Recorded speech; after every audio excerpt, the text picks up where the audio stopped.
Got it. Dr. Tim Church is the Chief Medical Officer of Wondr Health. They're a leading digital behavior change company that prevents and reduces the cost and impact of chronic health conditions. Welcome, Tim. Thank you, sir. It's a real pleasure to be here. Excited to have you on. Tell us a little bit about your personal lives, more about your work, and why you do what you do. Um, Tim Church, obviously, physician. It all kind of comes together as one. People ask, why do you, as a physician, not carry around the stethoscope and see patients every day? And I do what I do because we have the ability to impact hundreds of thousands of people at a time. And I love that. I love the fact when you combine that too, we work with people who often don't have access to things like this, access to things to a modern behavioral program, access to things to a modern weight loss program, access to things like how to sleep better, how to feel better, how to build resilience. Um, I was in clinical research for years and years and years, and it's kind of the same thing. I love the idea of helping mass groups of people at once. And then when I transitioned into more of a direct intervention with the weight loss program, that really sums it up. One of the things we love to say at Wondr is most good for the most people, and that's really what our foundation is. Well, I appreciate that very much. What is a modern behavioral or weight loss program? A not modern, let me tell you, is hey, eat less and run more. Just do it. And people still say that. People still say we got a behavioral program. Like, yeah, we tell people to eat carrots. That's not a behavioral program. A behavioral program, I think, really is about, at its core, helping people help themselves, helping people identify what do they struggle with. I'm an emotional eater. I'm a stress eater. I'm a rigid eater. All right, okay. Well, first, let's not put any judgment around any of that. Second of all, let's identify what your challenges are, and then let's give you very specific interventions, very specific strategies, and tools for those things. If you're not an emotional eater, you don't want to hear about emotional eating in your program. It's not relevant to you. If you are an emotional eater, somebody explains to you what an emotional eater is, and you're like, oh my gosh, that's me. And they say, well, here's some tools to deal with. Here's some signs of knowing when you're heading down that path. And here's some ways to avoid going down that path. That to me is a modern behavioral program, taking really complicated skills, making them really simple, and making them usable for people so that they can really impact their daily life. Does that come natural to you? No. The reason I ask, just because I think some people would rather be brilliant than be useful, and I'd rather be useful than brilliant, and it sounds like that's you as well. Yeah, no, I'll overshare here. I think we spend a lot of time making medicine more complicated than it is. There are sometimes it's really complicated. There are sometimes it's not. And if you can't help people, what's the point of even having it in a way? You know what I'm saying? So,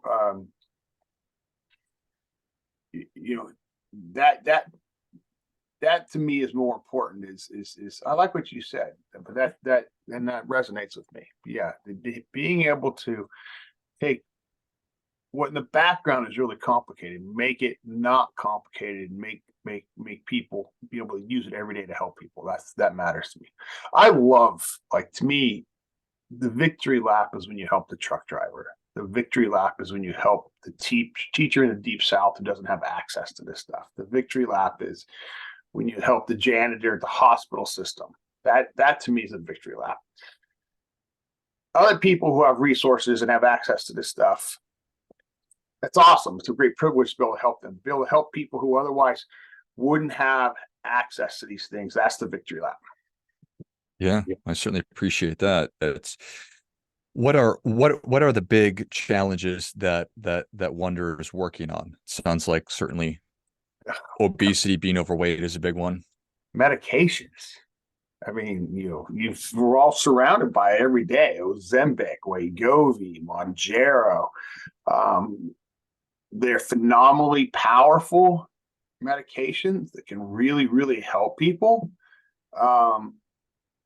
It's an odd thing for me to have witnessed, because they've brought so much awareness to the field of weight loss, but it happened through TikTok and Instagram and Facebook and celebrities.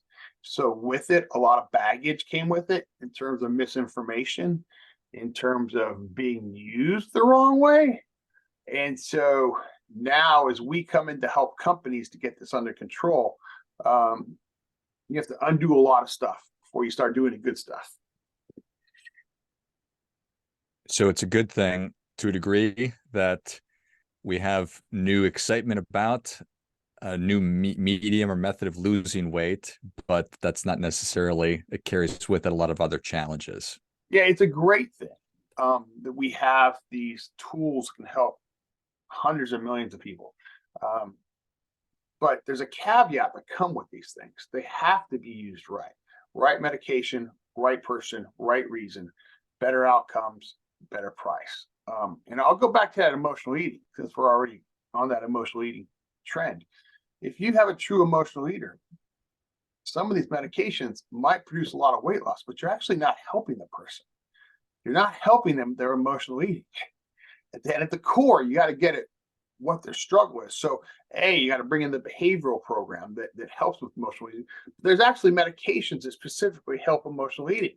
So if you don't have the right program and the right prescriber, you give someone the wrong medication, kind of everybody loses. The patient doesn't lose the weight. Their emotional eating doesn't get addressed. Somebody paid for that; they didn't get their money's worth. And at the end of the day, everybody's unhappy. It sets the whole industry back. So, right medication, right patient, right support. Good things happen. Which certainly makes sense. I think it must be just part of the human condition of, I want the quickest answer, the easiest way possible, and then I want to go out and do other stuff. But this is not, from my perspective, that's just not the case. That's not how things work.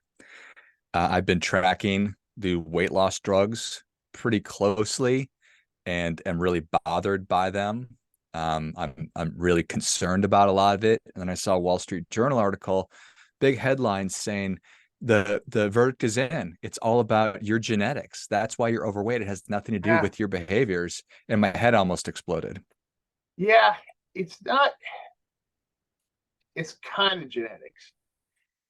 It's more just how we're wired. And I'll give you a great example.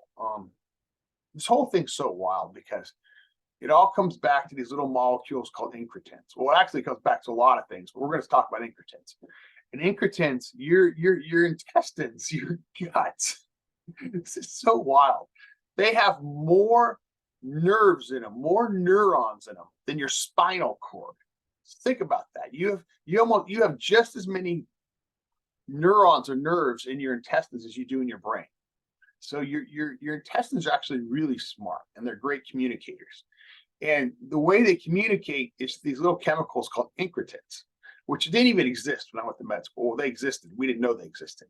And so we've come to figure out these incretins are constantly talking to the brain and constantly talking to the rest of the body.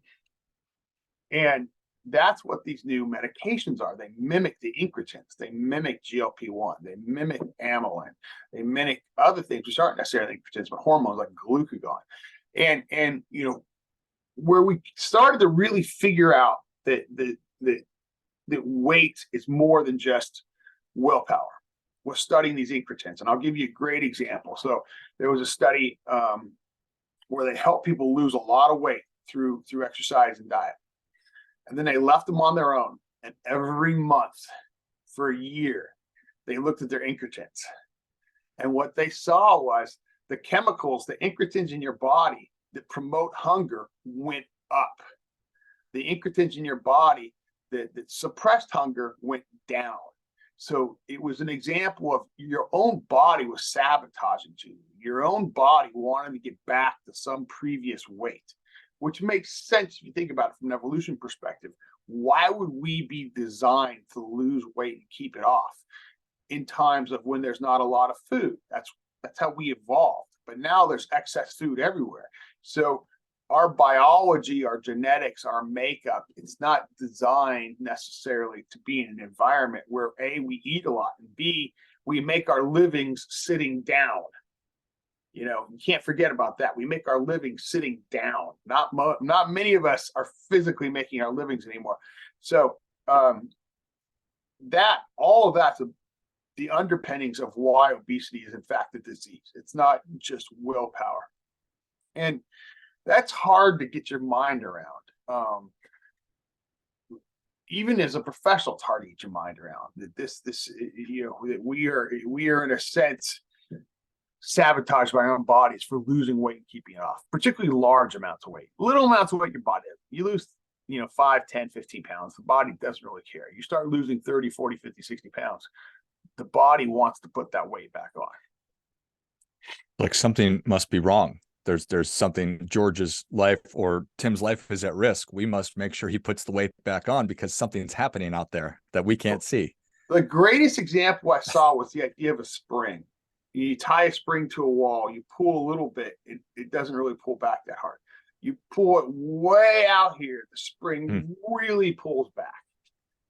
So yeah, it's exactly, you perturb the spring, the body perceives it as something's wrong, and the body wants to go back to where it was. Fascinating. So incretins, so these incretins that are hanging out in our guts and doing wonderful things for us normally, these brilliant pharmaceutical companies figured out how to mimic them, and then I give myself this medicine, and now it's telling my body, like the incretin, that you're not hungry anymore, so then I don't eat as much. Okay, I'm going to screw this up, but I'm going to try anyway. So the first incretin, not the first, but the most important one so far, actually came out of the spit of a Gila monster. And they did it in Phoenix, so it's in your backyard. So that was, they looked at the spit of this Gila monster. I don't know why they looked at it. They realized, oh my gosh, it had these molecules in it which mimicked the human GLP-1 incretin, and that was it. Now you had an incretin you could actually work with, you could actually replicate and work with. So okay, I think that's amazing. So they figured that out and made it into a medicine, and now it's helping people to lose weight. But it's not necessarily that simple, because when I get off the medicine, what will happen to me? What I'm supposed to say here is you're going to put your weight back on. And I think that's going to be true most of the time, but not all the time. I think it depends on how much weight you lost. I think it depends on, was this your first time ever losing weight? I think it depends on a lot of things. And the weird thing about it, you don't put it on overnight. I mean, it takes about a year to put it back on. So I also think what matters there is did you learn any behavioral skills? I mean, if you didn't learn any behavioral skills, you're putting the weight on immediately. If you learn some behavioral skills, at least you got a fighting chance of potentially keeping the weight off. But the way to think about this, everyone's like, oh, I want to be on this medication for the rest of my life. Yeah, you might be, but you know what? You're not on a blood pressure medication. You're not on a diabetes medication. You're not on medications to treat that back pain or knee pain. So the way I think about it is you're trading out one medication for potentially multiple other medications. That is an interesting bargain that we are making there, and that may very well be a very compelling case for it. I would obviously rather see people just to get healthy and use methods like y'all are working on to do that. So I am introducing synthetic incretins into my body through medicine. And we probably don't know how long that they hang out for. Yeah. So I hear you loud and clear. So what are the long-term side effects of these things? Here's the great news is the current ones have been around for over a decade, used to treat diabetes. The odd thing about these molecules, They're good for your heart muscle. They're good for your brain. They're good for your blood vessels. They're good for blood sugar control. And oh, by the way, they help you lose weight. They actually do a lot of things. We just happen to focus on the blood sugar control and the weight loss part. So the current ones, I can look at you and tell you they're safe. There's been used by tens of millions of people. There's no new weird side effect that's going to come up. Okay, that statement does not cover the things in the pipeline. There's a whole bunch in the pipeline that are going to come out that are even more powerful, that even have more impact to blood sugar and blood pressure, but they don't have the track record the current ones do. So I think we can feel pretty good about the current ones. The one in the pipeline, I think it tells you they know the long-term effects. Well, of course we don't. They haven't been used by tens of millions of people. You bring up a really important point, in a point I bring up a lot. But with these, you got to feel pretty good about. They've been used by people with type 2 diabetes for going on 15 years now. Fair enough. So if I use it for a year or 2 years and I lose a substantial amount of weight, let's say that I lose 100 pounds of weight, that's obviously a really, really positive thing. And I get off of these. Is my body now going to say, well, this is our new normal, or is it going to say we need to bring George back to that 100-pound that he was at before? Have I pulled the spring, or is now the spring has the wall gotten closer? Again, it's going to vary from individual to individual, but in general, yeah, the body's going to want to go back. It's going to be a very slow process, but the body's going to want to go back, especially if you've been on it 2 years. But the great thing about this, George, is now you as a human, you've learned what your portion sizes should look like. You've learned about when you should eat through the day. You've learned that you don't need to snack throughout the day. So you've learned a lot of things. Hopefully, if you had a good behavioral program, you also learned your triggers. You learned that when you don't sleep, you challenge with your eating. So let's work on your sleep. You learned that stress drives your eating. Well, let's double down on the stress. So if you have that good behavioral program who went with this, the odds of reducing the meds or maybe going to a cheaper, less powerful med or coming off of the odds of success are higher. We don't have enough mass data on big populations to know what percent of people are going to be. We have the pharmaceutical trials, but those are so artificial because people don't leave them. It's different. You get a very motivated group of people called pharmaceutical trials. But in terms of using this in the general public, I don't think we know just yet how many of those people are going to put on all their weight and how quickly they're going to put it on, especially people who did it for 2 years, like you described. If you did it for 4 months and then you quit, you're putting that weight right back on.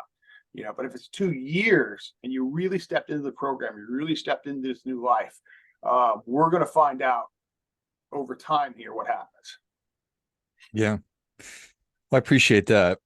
And I am such an advocate for getting down to the root cause of problems. And I think probably everybody is, but then, our plan has its collision with reality. I get punched in the face and I just want to take the pill because my kids need dinner and everything else. I've got a lot going on. So how do you make this fit? How does Wondr Health make these programs fit into everybody's life and make it so that people actually use it? You're not going to believe this answer. You start with grace. You start with, this is a full contact sport. This isn't easy. So let's stop beating yourself up. You can't move forward. You can't learn skills. You can't step into the process until you first acknowledge this is not about being perfect. You're going to make mistakes. You're going to have bad days. You're going to have bad weeks, bad months. And some days the kids got to have dinner. And some days you're going to eat what you got to eat. That's just how it is. But try not to make that every day. Here's some strategies to do that.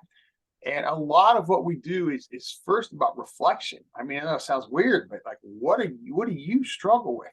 You can't help people help themselves until they understand what their own challenges are. Again, it's sleep, it's stress. Is it I just don't know anything about nutrition? That's men generally. Men generally have never done this before. just don't even realize that snacking throughout the day is sabotaging them. It doesn't matter how good they are at their meals, it's the snacking throughout the day that's sabotaging them.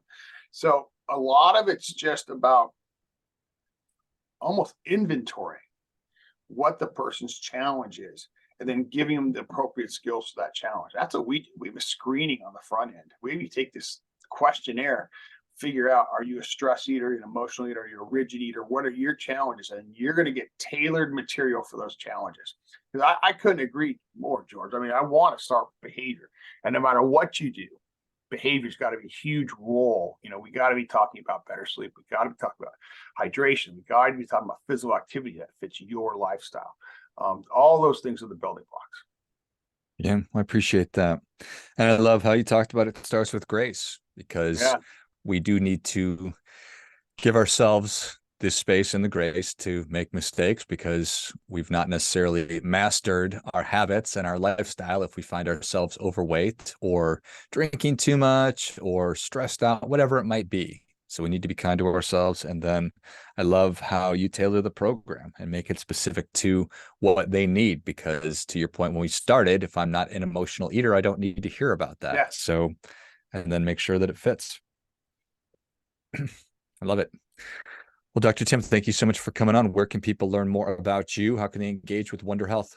WondrHealth.com, and there's no E in there. Wondr, it's supposed to be a DR for doctor. WondrHealth.com. Excellent. Well, if you enjoyed this as much as I did, show Tim your appreciation and share today's show with a friend who also appreciates good ideas. Go to WondrHealth.com. That's WONDRHEALTH.com, and check out everything we've been talking about. I think whenever we're trying to make substantive changes in our lives, it is not an easy thing. So the more resources and support that we can get, the better. And I love how Tim and the rest of the team have structured this. So thanks again, Tim. Thanks, George. Real pleasure. Until next time, remember, do your part by doing your best.